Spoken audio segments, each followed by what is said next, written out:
going on, fight fans? This is the MMA Encyclopedia. George Kennebrew here for MMAMayhemRadio.com here at the dark side of MMA, Charlotte, North Carolina, Fight Lab 36, Misery Loves Company. And I am standing here with a very determined Chris McNeil, who's got a very tough task ahead of him in Ferdinando Acerra. Mr. McNeil, what are your thoughts on your opponent tomorrow night?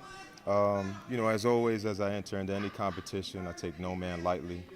I've trained hard, put in a lot of work, a lot of effort into this fight, training healthy, training smart. So with that being said, my thoughts on my opponent, I wish him well, wish him to be his best, because if indeed I do come up with a victory, I want to beat the best Ferdinando Acerra there is available. There you go. Yeah. Now we know Ferdinando Acerra is a very well-rounded individual. He's got a lot of lethal, unique skills with the striking, the wrestling, the submissions. So do you feel like you've done what you can do in training and probably what you've seen on film to best prepare for Fernando tomorrow night? Well, I got my fight mind.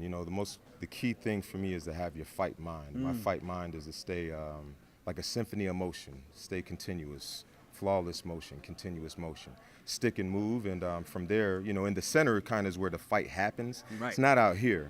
Sticking and moving kind of sets you up for that center action. Right. He's a very dangerous grappler, so when I'm on the bottom, obviously I got to cut angles, I got to keep my hips, got to keep my wits about me. This is a fight. This is not jiu-jitsu. This is MMA. So with that being said, I wish him well, and I hope to come out victorious on tomorrow.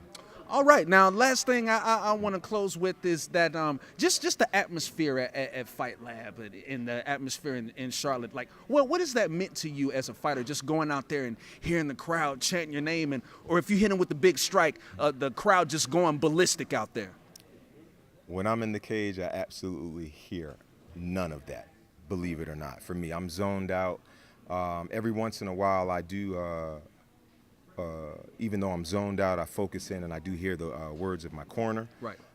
As far as Fight Lab is concerned, top-notch promotion, have had no issues at all. Everything has been professionally done from the beginning of our arrangement. I've had all the information I needed. Absolutely awesome promotion. Fight Lab, great appreciation to Mike Allen and the boys at Fight Lab. And to Ferdinando Acerra for taking the fight. Yes, sir. Gonna be an awesome night tomorrow night. You don't want to miss it. Ferdinando Acerra versus Chris McNeil. He says flawless motion, cool, calm, and collected. Flawless motion. We'll see you tomorrow night, Mr. McNeil. Yes, thank you again, sir. Christopher Magi McNeil. Watch the magic happen. There it is.